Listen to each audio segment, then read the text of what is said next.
as we come up on 1 minute to go before the start of the event final. We have a look at that graphic. I think we know who the favourites are. Yeah. They've won a lot of these events. They've done 54 events and they've won 18 of them. I mean, they know how to win the Bonds Flying Rouge. So here we go. This is the calm before the storm out on the Hudson. With 42 seconds to go, where do you want to be, Hannah Diamond? Well, I think this next part is going to be really crucial. That turn back to the line, how they accelerate. Looks like the Australians are taking an early turn back. They look to be in control position at the moment. Yeah, North Star, they're out the back of the box at the moment. They're going to look to wind up and find a gap through. They'll be able to get foiling first, but can they find space? Slingsby's going to match that turn, I imagine, here. Australia have got to accelerate well. North Star not foiling. Campbell James says they're racing. If they're racing, they're already late on board the other teams. North Star are firing in here on the foil. 9 seconds to go. All the teams look late to me, but North Star right now are well positioned on the inside. Can Emirates GBR come in fast? I don't think so. They're going to be late. Oh, the Bonds Flying Rouge crossed the line first. Brilliant start by Slingsby, but tactically the advantage with Scott. Can he control the situation? It looks like they're going to need to be really fast because that Bonds Flying Rouge boat has got more wind, better angle, and rolling over the top. The Bonds Flying Rouge are going to lead again at Mark 1.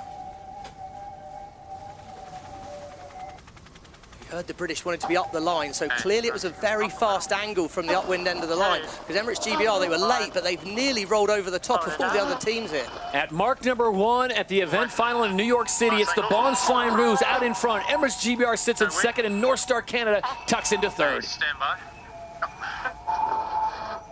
seen that left turn be pretty strong in the previous fleet races, so it'll be interesting to see if they all want that left turn or if someone's happy to split away and take a bit more of a gamble. You've got to think, if you're in an Australian boat, you're going to take it. You've got to think Emirates GBR will follow, and you've got to think North Star will split and try and find more space. I imagine North Star are going to struggle to get down to it from where they are on the track, so expect to split down here. But the Bonds Flying Rouge, they've not been out front all event. We look up in the Oracle Cloud. They're not going badly there, are they?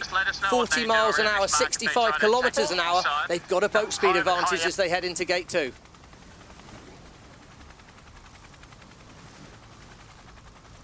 So as they approach the DP World Gate, gate number 2, it is the Bonds Flying Rouge out in front. Emirates GBR sits in second as they spin it around in front of the fans on Governor's Island.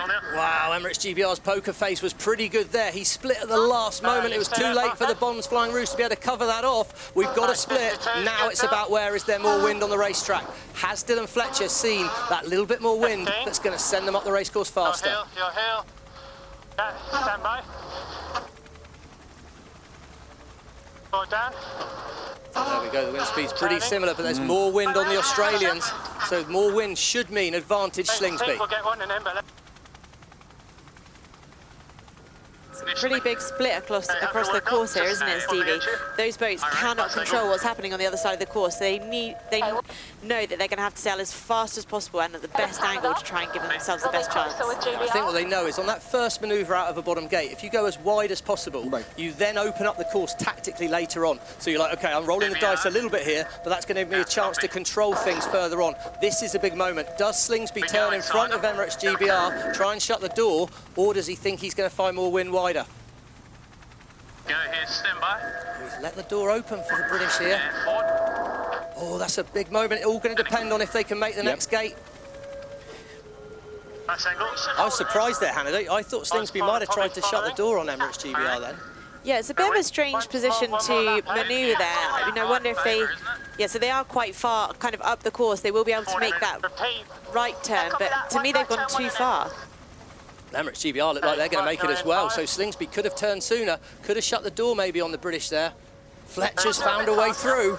So here we go. It's Emirates GBR. They will opt for that right-hand side. The Bonds Flying Rouge yield first place to the Brits. So it's Emirates GBR in first. The Bonds Flying Rouge of Australia in second. And here comes North Star Canada. It looks like they are going to split the course. They are, but they've got really slow. They've fallen off the foil, so they're losing a lot of distance here, the Canadian boat. The race for the win here is between Australia and Great Britain. We've said that a few times before, but on that upwind leg, I'm not sure if it was more wind. I think it was just that the British managed to minimise manoeuvres. They got all the way to the boundary early, got to the next gate with no more manoeuvres, and that's turned into a 50, 60 metre lead. Wow, you talk about what Lisa said. It's kind of patchy out there. The Canadians, sailed into a pocket of no wind. Now it's picking back up as they are approaching 60 kilometers kilometers an hour, but look at the loss, 200 meters to the Bons Flying Rouge, and it is Emirates GBR with about an 80-meter lead. Yeah, I think for North Star, it's going to rely on something unthinkable between those first two boats, really, to get themselves back in it. Fletcher made a gain by going right at the bottom last time. What does he do here? Looks like he's going to have to go left. Copy black, and 2 on board. What do you reckon, Hannah? Right turn for Australia? Well, they're going to have to do 2 manoeuvres to get down there, but it's a long way to that left turn from where they are now. 2, 1. Yeah, that's a complex manoeuvre, but they've done a lot of time in the boats, the Bons Flying Rouge. They're the team that can execute that. Beautifully done. Maybe a slight gain to the Australians on that downwind, but now it's all about, is it a gain to Australia? That's where the British made a gain last time. So Australia's going back to the favoured sides of the course. Can they make it work for them? So Stevie, strategically, the Bons Flying Rouge and Tom Slingsby do what Dylan Fletcher did and stretch this thing all the way out to the boundary. I think he's got to try and get there in one, and then he'll assess how he's coming back together with the British. Here we go. If he thinks he's ahead, he'll sail a normal angle. If he thinks he's behind, he'll aim at them, he'll go fast, and he'll try and give them that same difficult decision. There you go, Tash Bryant. She says we've got to go behind. Right of way, Emirates GBR. It's a gain to them on the left-hand side, though, isn't it? Oh, big gain, but I don't know with this dip that they're having to do whether they'll be able to make it to the top gate now.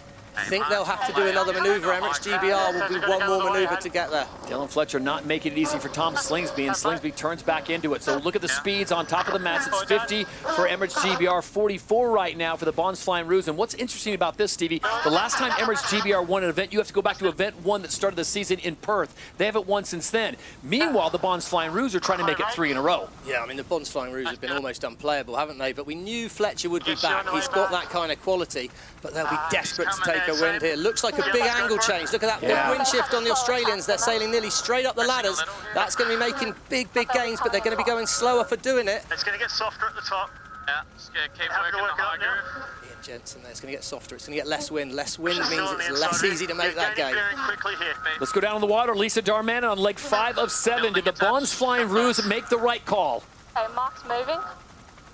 Oh, it's so hard. I think it was tough that they had to do that evasive manoeuvre and avoid the British. The British, they're coming in so fast at the moment, so even if the Australians make this turn, the British, they could slingshot around, but oh, it actually looks like the Aussies might do it here. You can hear the happiness in that voice there. Exactly. I think what was incredible there, they got under 30 kilometres an hour, but Jason Waterhouse managed to keep it on the foil, so the rebuild's not been too much.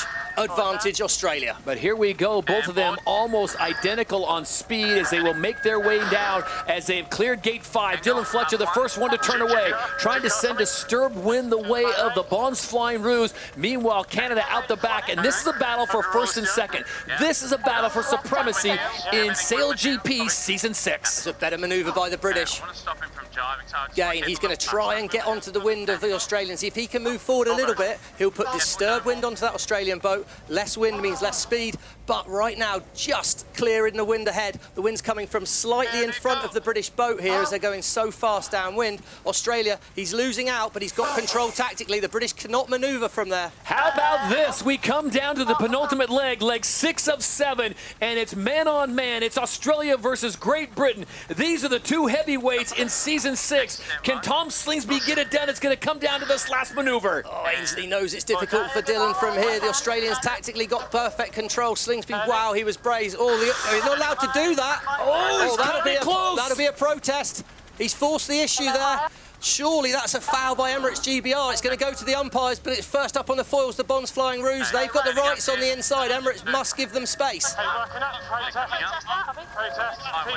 They're overlapped. The Australians have got to keep clear. Oh, this is going to go to the umpires. Oh, my. This is all about how Craig Mitchell saw those two incidents. And the Emirates winning moment for the time being goes the way of the Bons Flying Rouge. They make it 3 for 3. I've just heard from Chief Umpire Craig Mitchell, no penalty on either. Oh, my word. Wow. We often talk about the racing rules getting into the grey. That was really tight racing. Brilliant action here in New York. What a finish. Awesome today, mate. Tightest finish we've seen all year long, and in the end, it is the Bons Flying Rouge that reigns supreme in New York City. Break the New York curse.